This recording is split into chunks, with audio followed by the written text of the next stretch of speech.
और hi guys करते रहिए, हवा भूल जाइए। को राधे राधे। और आज मैं मतलब अपने एमपी से दिल्ली आई हूँ, तो उसका पहला दिन है मेरा। तो अभी सुबह सुबह मम्मी ने जगा दिया है कि पढ़ाई कर लो। तो आप लोगों को तो पता है ही कि मैं पढ़ाई से पहले सबसे पहले चाय पीती हूँ, तो इसलिए अब बनाने लगती हूँ चाय। और अभी बज रहे हैं 6:30 बजे, क्योंकि आज मैं लेट जगी हूँ। मम्मी मम्मी के पास सो तो मुझे नींद बहुत अच्छी आती है। काफ़ी महीनों बाद मम्मी के पास सोई हूँ।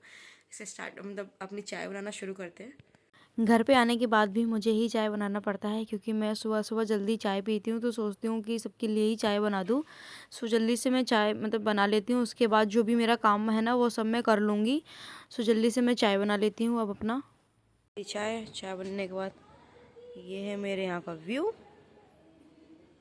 ये है हमारे यहाँ का खंडर, जिसमें कोई भी नहीं रहता, जिसे भूतिया खंडर भी कह सकते हैं। इनकी हालत देख सकते हो, काफ़ी पुराना घर है। सो अब मैं जा रही हूँ अपने चाय के साथ कुछ खाने के लिए लेने के लिए, क्योंकि मैं खाली चाय नहीं पीती हूँ, उसके साथ भी कुछ खाती हूँ।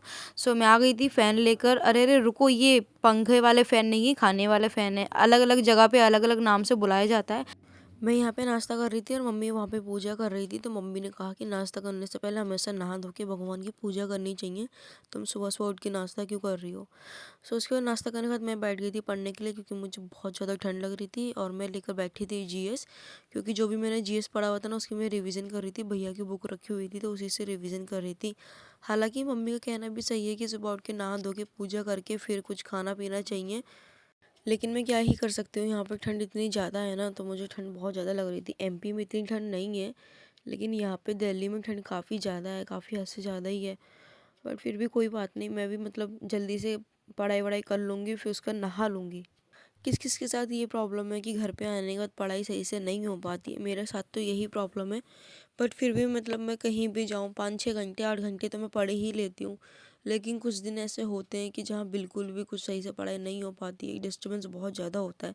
क्योंकि मेरा एक छोटा सा ही रूम है, उसी में हम सब लोग रहते हैं, उसी में मेरा पढ़ाई करना हर एक चीज़ करना होता है। बट फिर भी एडजस्ट करती हूँ। मेरी फैमिली भी काफ़ी ज़्यादा एडजस्ट करती है, क्योंकि टीवी वगैरह सब इसी रूम में लगा हुआ है। तो जैसे मैं पढ़ाई वगैरह करती हूँ ना, तो मेरे पेरेंट्स मतलब उस टाइम बंद कर देते हैं। तो मैंने 2-2.5 घंटे इसको रिवीजन करी। उसके बाद मम्मी मेरे लिए लेकर आ गई थी, ब्रेकफास्ट वगैरह ले आई थी। ब्रेकफास्ट में मैं ये कर रही हूँ, चाय पीने के बाद मैं ये फ्रूट्स वगैरह खा रही हूँ, क्योंकि मेरी हेल्थ भी ज़्यादा ठीक नहीं है, मैं ज़्यादा वीक हूँ, चक्कर वगैरह भी आ रहे थे। तो मम्मी ने कहा कि लो फ्रूट्स वगैरह खाओ, तो इसलिए मम्मी इसको छील रही थी। इसको खाने के बाद नहा धो के मैं रेडी हो गई थी पूजा करने के लिए, मंदिर जाने के लिए। मंदिर चले? हाँ। कौन से? खाटू श्याम। चलो आज हम घूम कर आते हैं खाटू श्याम, क्योंकि बहुत दिनों से मन था हमारा घूमने का। तो छोटी पापा की परी और मी ऑल्सो बड़ी पापा की परी जा रहे हैं घूमने के लिए। सो यहाँ पर मैं रेडी हो गई थी, और ये है मेरा लुक मंदिर जाने का। यहाँ पे ठंड काफ़ी ज़्यादा है, तो मैंने 3-3 कपड़े पहने हुए थे। सो निकलते हैं हम मंदिर के लिए। सो मंदिर आ गए थे। अब मेरे घर के पास में ही खाटू श्याम का मंदिर है, काफ़ी दूर नहीं है, पास में ही है। तो हम स्कूटी उठा के ले आए थे, और वहाँ से हमें भैया भी मिल गया था, तो भैया के साथ आ गए थे। तो तैयार हो गए। तो मैं ऐसा आई थी कि मैं कैट वॉक करने जा रही हूँ, लेकिन ऐसा नहीं है। ठंड इतनी ज़्यादा लग रही थी ना, तो यही कपड़े मुझे सूटेबल लगे, और कपड़े ज़्यादा लेकर भी नहीं आई मैं, क्योंकि कुछ चीज़ें ऐसी होती हैं जो मतलब बताई नहीं जाती, इसलिए मैं मंदिर ही आ गई थी। वहाँ पर सोचा था खाटू श्याम जाऊँगी, लेकिन नहीं जा पाई किसी रीज़न से, क्योंकि वहाँ पे कोई साधन नहीं है मेरे पास कि मैं जाऊँ। लेकिन घर पे तो साधन है, इसलिए मैं यहीं पे रेडी होके चली गई थी। और पंडित जी ने अपना आशीर्वाद दिया, सबका सपोर्ट करा, और घर पे वापस आने के बाद ये हालत थी। हमारे डुगू को तो हमेशा खेलने के लिए कोई ना कोई चाहिए। तो भैया भी आ गया था हमारे साथ, क्योंकि हमें कहीं जाना था, तो भैया को भी वहीं से लेकर आ गई थी मैं साथ में ही। तो डुगू उनके साथ खेलने लग गई थी। घर पे आते आते मेरा एक पार्सल भी आ गया था, जो मैंने मंगाया था, वो मैं आपको थोड़ी देर बाद बता दूंगी। सो घर पे आने के बाद जैसे पार्सल वगैरह मैंने पिकअप करा, उसके बाद भैया आ गया था, तो मैंने भैया के लिए खाना बनाया गरम गरम, क्योंकि हम काफ़ी ज़्यादा लेट हो रहे थे, हमें निकलना था दूसरे भैया के घर पे, क्योंकि वहाँ पे मतलब बेबी हुआ है छोटा सा। काफ़ी दिनों से हमारे पास फ़ोन भी आ रहा है कि आ जाओ घूमने, आ जाओ घूमने, आ जाओ। और फिर मैं भी मतलब बहुत महीनों से नहीं गई, भैया भी नहीं गया। तो सोचा कि चलो तीनों बहन भाई इकट्ठे हुए हैं, तो चौथे भाई के पास धप्पा बोलते हैं। तो यहाँ से हम लोग खाना पीना खा के रेडी होके यहाँ से हम लोग निकल जाएंगे। सो इसलिए भैया के लिए जल्दी जल्दी खाना बना लेती हूँ, क्योंकि मैंने तो सुबह खा लिया था। सो रेडी होके हम लोग आ गए थे मेट्रो में। हाँ, यहाँ से मतलब भैया का घर ज़्यादा दूर नहीं है, मेट्रो के आसपास ही है, तो यहाँ से हम लोग रेडी होके निकलेंगे। हम लोग मेट्रो से इसलिए जा रहे हैं ना क्योंकि मतलब दिल्ली में ना रश काफ़ी ज़्यादा है, तो बस से या बाइक वगैरह से ना काफ़ी ज़्यादा रश होता है। तो यहाँ दीदी ने बोला था कि चल तूने आज पहली बार ऐसे लूज़ पैंट पहनी है तो मुझे कैट वॉक करके दिखा। तो कोशिश तो करी थी मैंने कैट वॉक करने की, लेकिन मैं कर नहीं पाई। तो हम तीनों, पापा के परी और मम्मी का मगरमच्छ, हम तीनों चले गए थे। और यहाँ लाइन तो ऐसे लगी हुई थी ना एग्जिट गेट पे कि यहाँ भंडारे की लाइन लगी हुई है, लेकिन फिर भी हम कैसे ना कैसे करके थोड़ी देर बाद निकल गए थे। और लाइफ में पहली बार ऐसा हुआ कि लिफ्ट में हम तीनों बहन भाई थे और एक दूसरे को शक्ल देख रहे थे, लेकिन मैं शीशे में देख के इन लोगों के साथ अपनी सेल्फी ले रही थी। और ये प्यारा सा छोटा सा दिल आप सबके लिए। सो दोबारा मैं कैट वॉक करने लगी थी। ये तो थोड़ी बहुत परफेक्ट हुई भी थी, लेकिन इसमें दीदी ने अपनी शक्ल ले ली। देखो, मुझको कैट वॉक कोई भी नहीं करने देगा, बट कोशिश करी थी। फिर यहाँ से हमने ले ली थी बस यूपी के लिए। हम जा रहे हैं मेरठ अपने भैया के घर दिल्ली से। तो वहाँ से बस से ही आते तो काफ़ी ज़्यादा लेट हो जाते, इसलिए हम लोगों ने वहाँ से मेट्रो ली और यहाँ से बस ली। और देखो मेरी बहन यहाँ पे शक्ल तो ऐसे दिखा रही है कि न जाने कितनी अच्छी लग रही है, क्योंकि थक गए थे सबको, इसलिए सबकी शक्ल भी उतर गई थी। काफ़ी देर तक हम लोगों ने ट्रैवलिंग करा और खड़े खड़े ही आए थे हम लोग। सो अभी हम आ गए हैं बड़े भैया भाभी घर पे। और मैं बाबू का फेस रिवील नहीं कर सकती क्योंकि बाबू को अभी ज़्यादा दिन नहीं हुए हैं। तो भाभी ने मना किया था, तो भाभी ने चाय बनाया था, तो इसलिए हम लोग चाय वगैरह पी लेते। और इतना टेस्टी चाय बना हुआ था ना, मतलब बहुत ज़्यादा टेस्टी था। चाय प्लस 2-3 तरीके की ना पूड़ियाँ बनाई हुई थी। और यहाँ मेरी खुशी का राज नहीं है, मतलब बहुत ज़्यादा खुश थी कि बाबू हुआ है, बाबू हुआ है। इसलिए जब हम सारे बहन भाई मिलते हैं ना, तो हमें किसी की ज़रूरत नहीं पड़ती है। इतना मज़े करते हैं ना हम चारों बहन भाई, हद से ज़्यादा ही मज़े करते हैं। और यहाँ मैं आप सबको बोल रही थी कि चाय पी लो, चाय पी लो, कि भैया वीडियो बना रहा था और चाय देखो कितनी टेस्टी बनी है। और यहाँ मैं विक्ट्री भी बना रही थी, लेकिन मुझको तो बहुत ज़्यादा अच्छा लग रहा था इन लोगों के पास आके एंजॉय करके। और फिर चाय वगैरह पीने के बाद कुछ देर बैठने के बाद हम लोगों ने खाए खाने। भाभी ने अकेले ही खाना बनाया। देखो यही होती है हाउसवाइफ की, हाँ बेबी को भी संभालती है और घर का भी काम वगैरह कर लेती हैं। अकेले ही इन्होंने काम करा। और ये है मेरे बड़े भैया और ये है मेरे छोटे भैया। देखो कहने के तो हमसे बड़े हैं, लेकिन इनकी हरकतें ऐसी बच्चों वाली है ना, क्या ही कह सकते हैं। हमारे भैया हम लोग के साथ ऐसे ही रहते हैं, एकदम फ्रैंक मज़े में। अब हम लोग लेके जा रहे हैं, इसमें कुछ कुछ है मीठा खाने को, आप लोग को भी खाना है तो खा सकते हैं। अब हम लोग जा रहे हैं दूसरे भैया घर।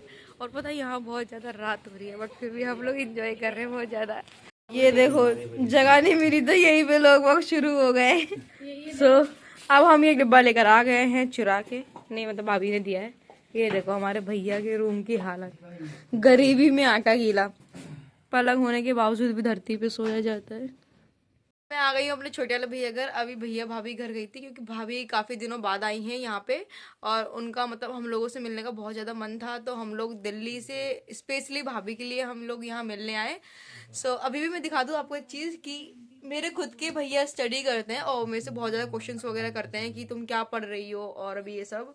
तो अभी ये मतलब सर की बुक है, कंप्लीट मैथ्स की बुक है, ब्रह्मास्त्र फॉर्मूला बुक है आदित्य रंजन सर की, वो मैं आपको दिखा देती हूँ। फॉर्मूला बुक है, इसमें पूरे नोट्स वगैरह कॉन्सेप्ट एंड शॉर्ट ट्रिक वो भी ना इसमें मतलब बहुत अच्छी तरीके से दिखा रखा है, तो रंगीन तरीके से, और भी डायग्राम के साथ इन्होंने समझा रखा है। ये देखो, और एडवांस तो जो कहते हैं ना कि मुझको एडवांस में प्रॉब्लम हो रही है, तो आप इस बुक से प्रैक्टिस कर सकते हैं। काफ़ी अच्छी बुक है ये। और देखो इस तरीके से इन्होंने ना एकदम कॉन्सेप्ट और ट्रिक दोनों अच्छे से समझा रखा है। अभी इंजॉय तो मैंने काफ़ी कर लिया, लेकिन भैया अभी भी सर पे डंडा लेके खड़े हैं कि नहीं अब इंजॉय कर लिया है तो अब पढ़ाई करो, क्योंकि अभी भी मतलब 11:30 बज चुके हैं। मैं आपको वो टाइम भी दिखा देती हूँ। 11:30 बज गए हैं और ये दोनों भूत भूतनी दोनों सो चुके हैं, लेकिन मैं जगी हुई हूँ क्योंकि अभी भी मेरा टारगेट है। और वहाँ भैया इस तरीके से स्टडी करते हैं, विथ मैप के साथ साथ स्टडी करते हैं। वो मतलब जो भी उनको जैसे नींद वगैरह आती है ना, तो वो खड़े होकर स्टडी कर लेते हैं, अपना अच्छे से समझ लेते हैं। 11:30 हो गया है। देखो इस तरीके से ना भैया ने सारे मैप वगैरह लगा रखे हैं, गणित के सूत्र वगैरह सब लगा रखे हैं। और मतलब इसी तरीके से पढ़ाई करते हैं। मैं भी ऑलमोस्ट मैप से ही स्टडी करती हूँ, जिससे कि मुझे बहुत ज़्यादा याद आता है। और भैया भी ना मैप से स्टडी करते हैं। भैया ने ही मुझे बताया था कि मैप के थ्रू ज़्यादा स्टडी। सो अब मतलब इन्जॉय तो मैंने काफ़ी ज़्यादा कर लिया है और अब बारी है मेरी स्टडी करने की। तो अभी फ़िलहाल मेरे पास ये बुक है, तो मतलब देखती हूँ कैसी बुक है, मैं भी स्टडी करके। सो 2-2.5 घंटे मैं इसको भी पढ़ लेती हूँ, मैथ को। सो कंटिन्यू बने रहिए इस वीडियो में।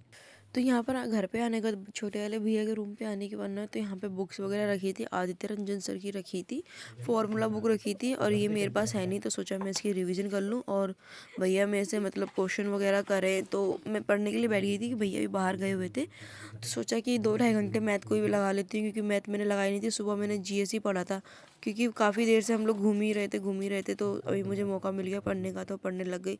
क्योंकि मेरे भैया भी मतलब इन सब चीज़ों की सीजल वगैरह की प्रिपरेशन कर रहे हैं, तो इसलिए फिर साथ में सोचा कि पढ़ लूँगी और समझ में भी आ जाएगा।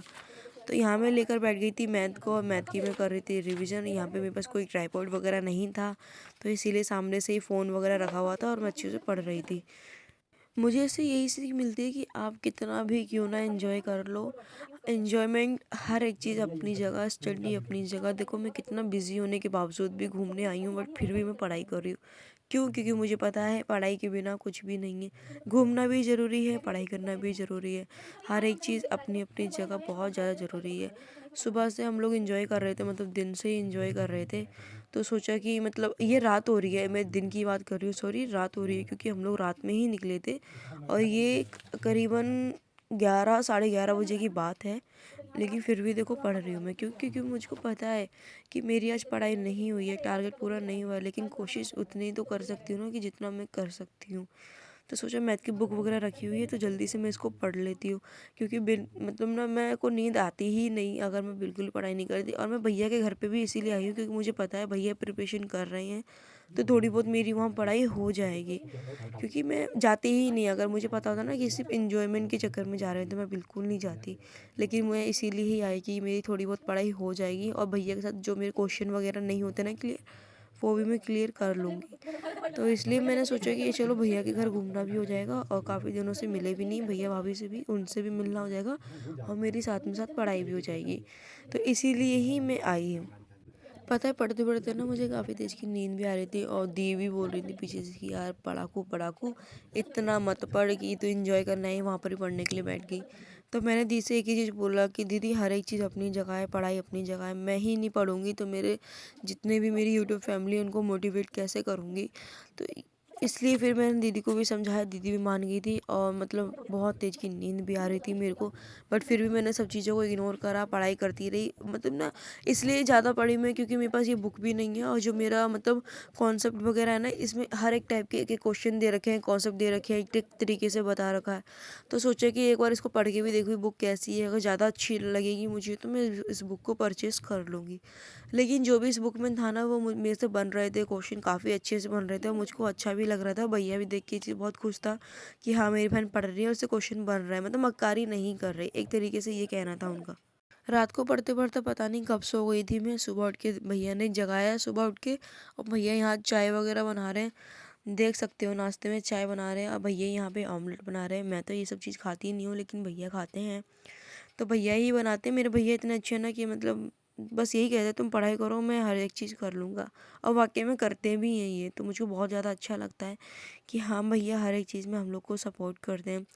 तो यहाँ पे हम भैया नाश्ता बना रहे हैं अपने लिए और वहाँ पे देखो मैं पढ़ने लगी थी। हाँ मैं रीजनिंग की मतलब सोच रही थी कि आप लोग मुझे कमेंट करके बताना है क्या मुझे रीजनिंग के लिए कोचिंग खोलना चाहिए, क्योंकि मेरी रीजनिंग एकदम परफेक्ट है और मुझको लगता भी है कि मैं पढ़ा सकती हूँ।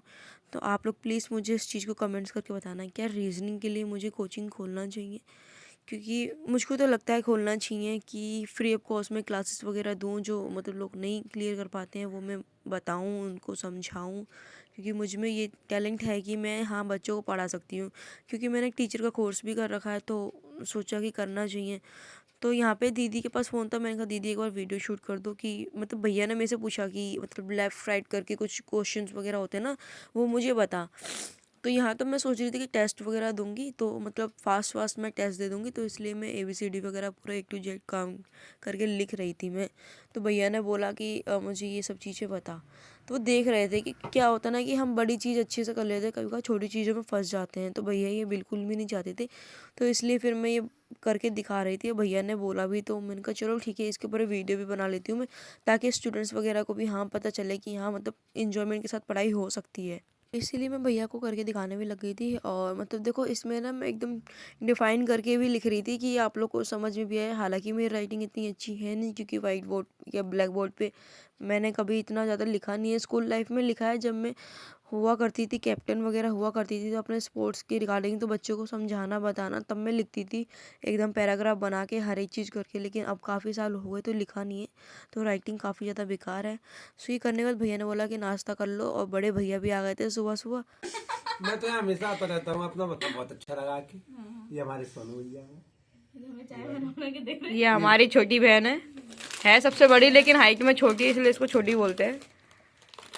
ये हमारा नाश्ता हो रहा है, आप लोग को भी खाना है तो आप लोग आके खा सकते हैं। ये मैं नहीं खाती, मैं शाकाहारी हूँ। ये 3 है जो मांसाहारी हैं। ओनली एग वाले। आधा घंटा हो गया बाथरूम में करके आ रहा। मेरे लिए ये नाश्ता है। भैया दिखाओ ये क्या है। रस रस। यहाँ पे आए थे हम लोग एक दिन के लिए, लेकिन यहाँ पे इतना ज़्यादा अच्छा लग रहा था ना कि कपड़े वगैरह तो लेकर आए नहीं थे। तो मैंने क्या करा, देखो ये देखो मेरी कंडीशन। मैंने भी उठाए भैया के कपड़े और पहन के जल्दी में बड़े भाभी की, मतलब भैया और भाभी घर पे यहाँ पे कैट वॉक करके दिखा रही थी। मैं इतनी अच्छे से कर नहीं पा रही थी। यहाँ पे दीदी मुझे कमेंट भी कर रही थी, बट फिर भी कोई बात नहीं। प्रेस भैया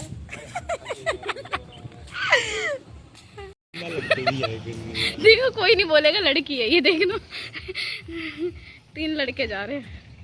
मैं अपने दोनों भैया के साथ कोशिश कर रही थी कि इनकी तरह चलूं, लेकिन हो ही नहीं पा रहा था। दोनों भैया के साथ मैं भी एक लड़का बन के निकल गई थी और आ गई थी भाभी घर पे। और देखो बहुत ज़्यादा अच्छा लग रहा है यहाँ पे, बहुत ज़्यादा खुश हूँ मैं। काफ़ी सालों बाद ऐसे भाइयों के साथ मिलके रहना, गुपशुप करना, मज़े करना, हर एक चीज़ करना।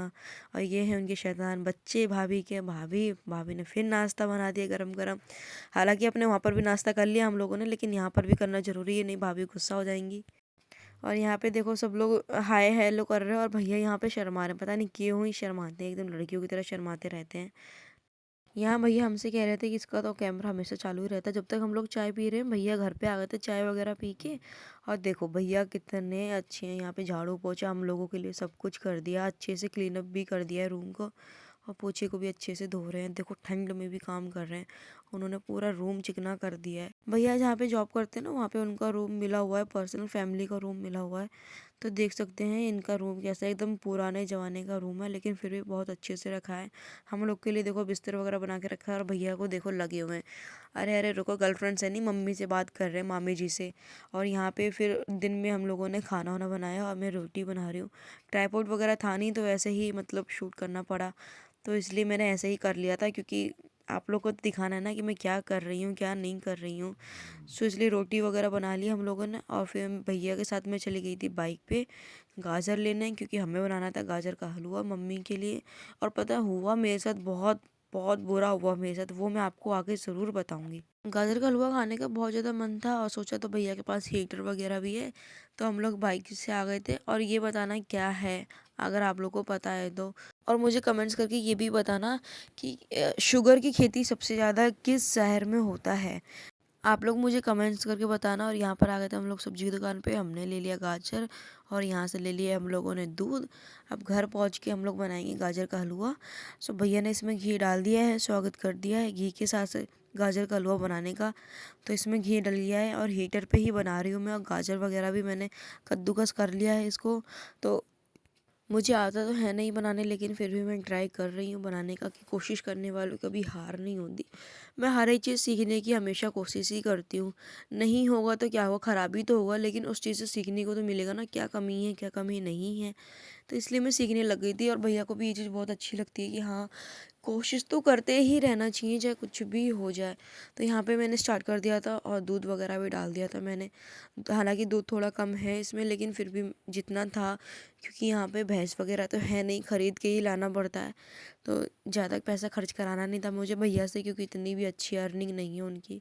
हाँ इतनी है कि वो अपनी फैमिली चला लेते हैं, पढ़ाई भी कर लेते हैं और रह भी लेते हैं अच्छे से, और सेविंग भी हो जाता है। तो यहाँ से मैं जल्दी हलवा बना लेती हूँ, क्योंकि मुझे बहुत तेज़ का भूख भी लग रहा था और ज़्यादा खाना खाया नहीं था। हलवे के चक्कर में अपना मैंने आधा पेट खाली ही रखा था यहाँ पे। सो जल्दी मैं बना लेती हूँ अपना हलवा। और फाइनली मेरा हलवा भी बनके हो गया है रेडी। आप देख सकते हैं इस हलवे की मतलब मुझको तो बहुत ज़्यादा देखने में ही अच्छा लग रहा है और मैंने इसको टेस्ट भी कर लिया है, तो मुझको तो बहुत ज़्यादा टेस्टी लग रहा है। शाम को पता नहीं क्या हो गया था, भैया के पैर में ना चोट सी लग गई थी और दी मेरी नर्स हैं तो वो देख रही थी क्या है, आई थिंक गोरखुल करके कुछ है। कौन कौन इस चीज़ को जानता है मुझे ये भी कमेंट करके बताना। तो दीदी इस चीज़ को सही कर रही थी कि हाँ टेप वगैरह कर देगी ना तो शायद अंदर से निकल जाएगा काफ़ी दिन में। अब भैया देखो यहाँ पे मुंह तो ऐसे दुबका रहे हैं कि बस लुगाइयों ने मुंह दुबका रखो है। पता नहीं भैया को चोट कैसे लगी थी। खैर ये लोग अपना काम करते रहेंगे, मैं तो अब सोती हूँ। ठंड इतनी ज़्यादा लग रही है ना तो कैसा इंतजाम कर रखा है, जिस पे खाना बनाते हैं उसी से आग सेक रहे हैं, मतलब हाथ से सेक रहे हैं, आग तो जल ही रही है। सो कैसा लगा यहाँ पर आके दीदी? मुझे तो मजा ही आता, तू अपनी बता। मेरे को तो अच्छा लगा। क्या खा रही हो तुम आज? झूठी तारीफ कर रही है, अच्छा लगा बुरा लगा? ठीक ठीक लगा। तुम खा क्या रही हो? रस आओ खा लो। भैया कैसे लग रहे हो? भैया कैसा लगा यहाँ आके? सब दिखा दो। हम जा रहे हैं अपने घर और मैंने बहुत ज़्यादा एंजॉय करा अपने भैया के घर पे। तो देखो हम सब रेडी हो गए, जाते हैं और फिर मिलते हैं आपको घर पे। जब तक के लिए बाय बाय। एक बाइक पे हम चार लोग बैठ के जा रहे हैं। देख लो हम लोग की कंडीशन। बस नीचे ना गिर जाए, डर इस चीज का है हम लोगों को। हलवा और हाई गाज करते रहिए, हलवा भूल जाइए। देख रहे हो कैसे मजाक बना रही है लोग मेरा। पता है इतनी मेहनत से मैंने 2 घंटे में पूरा हलवा बनाया था और वो मेरे साथ ये हुआ कि वो हलवा लाना ही भूल गई मैं। मेरे साथ हमेशा यही होता है पता नहीं। सो यहाँ पे मैंने दीदी से क्रीम मांगा क्योंकि मेरा फेस वगैरह ना थोड़ा सा फट रहा था, तो सोचा कि रोड पे ही मेकअप कर लूँ। अरे मेकअप नहीं, सीधा मैं निविया की क्रीम लगा रही हूँ ताकि मेरा फेस अच्छा हो जाए। ये सच में क्रीम लगा रही है? क्रीम जो तेरे हाथ के पीछे है वो ज्यादा रोड पे फैशन कर ही रही थी जब तक हमारी आ गई थी बस, क्योंकि बहुत लेट में बस आती है तो हम लोग बैठ गए थे बस में सोने के बाद जैसी मेरी आँख खुली ना, मैंने देखा अपने आप को सीधा मेट्रो के अंदर। पता नहीं ऐसा कैसे हो गया। अरे रुको, ऐसा नहीं हुआ, ये तो सिर्फ बस में आँख खोलने का दी ने मुझे जगा दिया था क्योंकि नींद अच्छी आ रही थी और पीछे इतनी हचकी लग रही थी ना क्या ही बताऊँ। तो यहाँ पे काफ़ी ज़्यादा भीड़ था। बताना ये कौन सा मेट्रो स्टेशन है जहाँ सबसे ज़्यादा भीड़ होता है। तो यहाँ से हम लोगों ने कर ली थी अपनी मेट्रो चेंज और चेंज करके अब हम लोग जा रहे थे दूसरी मेट्रो में, क्योंकि हमें 2 मेट्रो चेंज करनी पड़ती है और वहाँ से बस भी हमें लेना पड़ता है। काफ़ी दूर है मेरे भैया का घर। सो मेट्रो भी हमने चेंज कर ली थी और आ गई थी हम लोग की मेट्रो। और मेट्रो चेंज करने के बाद हम लोग आ गए थे अपने एरिया में और यहाँ से हम लोगों ने लिया रिक्शा, क्योंकि हम लोग की कंडीशन बिल्कुल भी नहीं थी कि हम लोग चल कर जाएँ, तो इसलिए हम लोगों ने रिक्शा ले लिया क्योंकि बहुत ज़्यादा हम लोग थक गए थे। वो कहावत सुनी ना, जान जाए लेकिन बचन ना जाए, वो हालत हम लोगों की है कि थके हुए कितने भी क्यों ना हो लेकिन घूमना ज़्यादा ज़रूरी है। वही हम लोगों ने करा, एंजॉय करा। और सो फाइनली अब हम लोग आ गए थे अपने रूम पे, घर पे। मतलब मेरा घर ज़्यादा बड़ा नहीं है, मैं काफ़ी मिडिल क्लास फैमिली से हूँ। और घर आते मम्मा ने मुझे दिया सबसे पहले खाना, क्योंकि मुझे बहुत तेज़ की भूख लगी थी। और खाना खाने के बाद मैं आराम करूँगी क्योंकि शाम को लोहरी भी बनानी है। शाम को सो के उठी तो देखा ये दोनों बहन भाई गले मिल रहे हैं इस तरीके से कि बस ना जाने कितने सालों से महीने से मिले नहीं हैं। हाँ मेरी डॉगी फीमेल है और ये मेरा छोटा भाई है। और शाम को देखा तो यहाँ पे मतलब लोहरी बन रही थी अच्छे से और मतलब बहुत ज़्यादा एंजॉय कराती हैं ये दीदी। अब ये दीदी हैं भैया ये मैं क्या ही बोल सकती हूँ, लेकिन बहुत अच्छी हैं ये, नेचर की बहुत ज़्यादा अच्छी हैं। सब लोग इन लोग के बारे में कुछ ना कुछ बोलते रहते हैं ना, तो ऐसा प्लीज़ मत करिए क्योंकि इनकी भी ज़िंदगी है कि ये लोग भी, इनका भी हक है कि ये लोग भी अच्छे से जिएँ और खुश रहें और आगे बढ़ें। लेकिन हम लोग क्या करते हैं, इन लोग को ताने दे देते हैं, कुछ ना कुछ बोल देते हैं, लेकिन ऐसा कभी नहीं करना चाहिए। मुझे कहीं भी ये लोग मिलते हैं ना तो मैं तो हमेशा इन लोगों से आशीर्वाद ही लेती हूँ कि मुझे बहुत अच्छे लगते हैं ये लोग और इतने अच्छे तरीके से बात करते हैं। देखो वही अच्छे से बात करोगे तो अच्छे से करेंगे, वरना वो नहीं करेंगे। सो लोहरी देखने के बाद मैं रात के 9 बजे मतलब ये लेकर आई थी ट्राईपोड, क्योंकि दिल्ली में ट्राईपोड नहीं है, तो यहाँ पे एक ट्राईपोड लेकर आई थी क्योंकि मुझे अभी 5-6 और रहना है मुझे यहाँ पे, इसलिए मैं ले ली थी। और सो ये वीडियो मैं यहीं पे एंड करती हूँ। प्लीज़ इस वीडियो को ज़्यादा से ज़्यादा शेयर कर देना